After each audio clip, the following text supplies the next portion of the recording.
Hello, good morning, student. Dear student, today I am going to explain reciprocal pronoun and indefinite pronoun. Reciprocal. Next pronoun is reciprocal pronoun.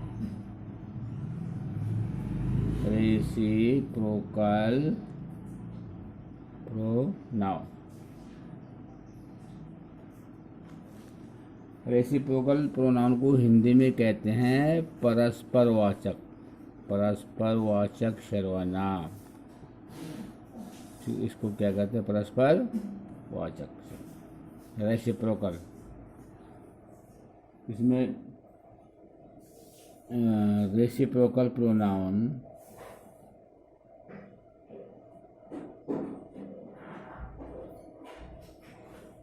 Refer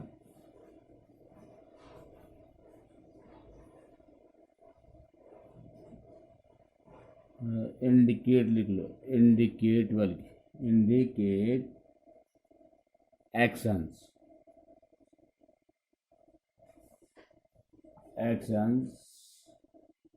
going in one direction,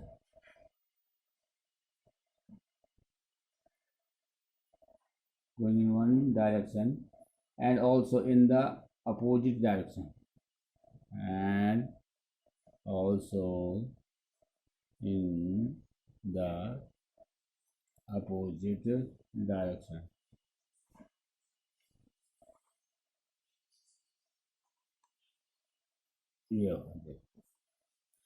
Reciprocal pronouns indicate action indicate करते हैं, going in one direction जो जाता है, and also in opposite direction.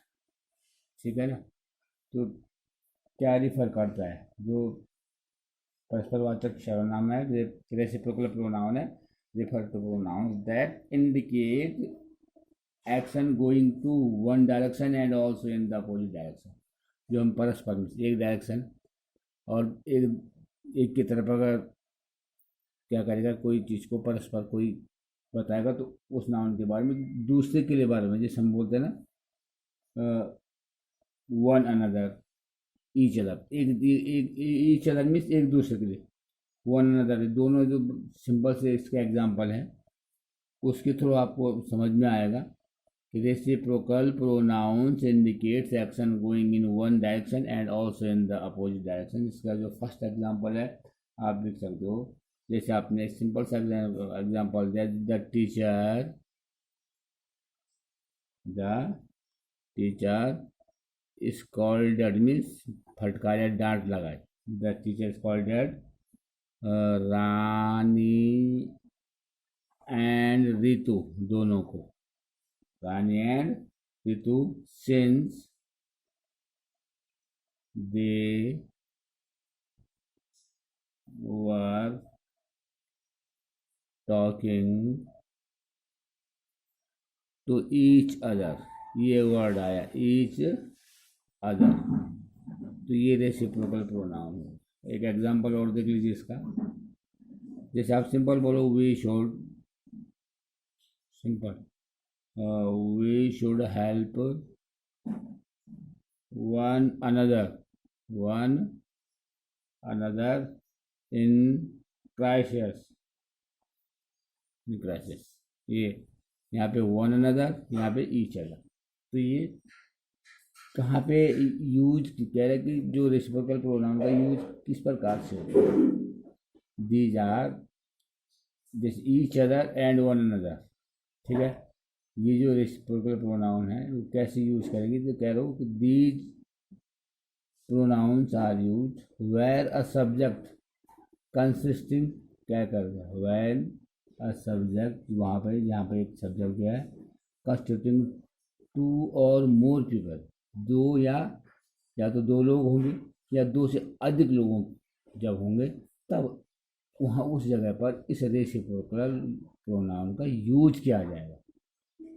ठीक है ना? अब वो चाहे वो थिंग्स में हो या पर्सन में हो, तो बीइंग्स और things has been mentioned in the main clause, जो इसके दो क्लॉज रहती हैं, तो जो मेन क्लॉज है उसमें मेंशन होनी चाहिए वो चाहे वो कोई थिंग्स हो या पर्सन हो, जो हम जिसको हम वो उस प्रोनाउन को जो किसी नाउन की तरफ हम उसको क्या कर सकें, उसके बारे में कुछ बता सकें, उसको कहते हैं रेसिप्रोकल प्रोनाउन। ईच अदर जहाँ पे यूज होगा, is use when two people are involve, अगर दो पीपल इन्वॉल्व है तो ईच अदर का यूज होगा, और दो से ज़्यादा इन्वॉल्व है तो वन अनदर का यूज होगा। मोर देन टू पीपल के साथ वन अनदर, और केवल दो जहाँ पे होंगे वहाँ पे ईच अदर का यूज होगा। और लास्ट प्रोनाउन है यार इसका, कि उसको indefinite pronoun, this is the last one, indefinite pronoun इसको कहते हैं। इनडेफिनिट प्रोनाउन को कहते हैं अनिश्चित सर्वनाम, जो निश्चित होते हैं। इनडेफिनिट प्रोनाउंस, इसकी डेफिनेशन आप लिख सकते हो, दैट refer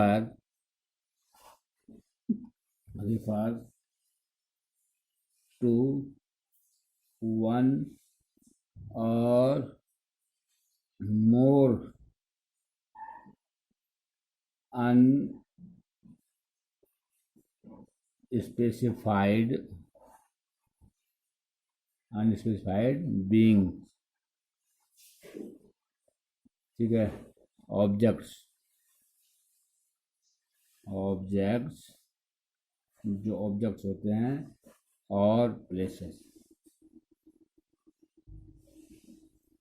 क्या लिख रहा है, क्या आपको समझा रहा है कि indefinite pronouns that refers to one or more, जो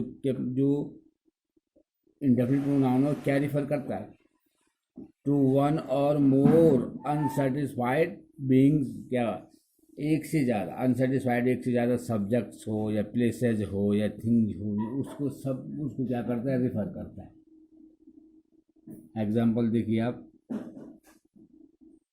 एक से ज़्यादा ऑब्जेक्ट्स हो सकते हैं, एक से ज़्यादा क्या है प्लेसेस होते हैं।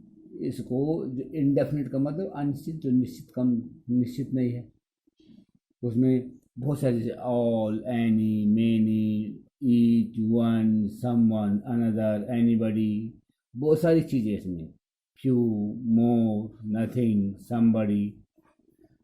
इसीलिए कह रहा हूँ कि indefinite pronoun that refer to one or more unsatisfied beings, objects और places। तो इसमें आप एग्जाम्पल लिख सकते हैं, जैसे all girls are running, ये ऑल आ गया। इसके और भी एग्जाम्पल ऑल है, मेनी है, many peoples, ठीक है, some books, ये सम बुक्स, तो ये सब बहुत सारे, कुछ भी, ये सम, मेनी, ऑल, एनी, एनीथिंग, मोर, ये सारे इसके, समबडी, समवन, ये सारे इसके एग्जाम्पल। ये आपका जो प्रोनाउन है बेटा, this is the end of this topic. जो आपको मैंने प्रोनाउन बताया, इसके सारी kinds, personal pronoun, demonstrative pronoun, reflexive pronoun, interrogative pronoun, relative pronoun, distributive pronoun, एम्फैटिक pronoun, reciprocal pronoun और इंडेफिनिट प्रोनाउन, ये सारी काइंड्स इसको वन बाय वन आपको बताए हैं। तो आप इसको कहीं भी मिस नहीं करेंगे, एक भी इसमें, और कोशिश करेंगे अपने आप कि इसको हम अच्छी तरीके से क्या करें, पढ़। अगर आपको, if you have to any problem of anywhere, तो you can ask any question to. अगर आपको कहीं भी किसी भी प्रोनाउन में कहीं कोई दिक्कत आएगी, कहीं आपको डाउट होगा, तो तुम मुझे क्वेश्चन पूछ सकते हो, आप मुझे मैसेज कर सकते हो, यू कैन कॉल टू। लेकिन पहले इसको अपने नोटबुक में नोट करके, इस वीडियो को ढंग से वॉच करके, और सारे प्रोनाउंस को अपने माइंड में बिल्कुल सही से बिठा लीजिए। जहाँ पे आपको दिक्कत होगी, जहाँ पे आपको परेशानी होगी, वहाँ आप मुझे अपने डाउट को आप मुझसे क्लियर कर सकते हो। Thank you.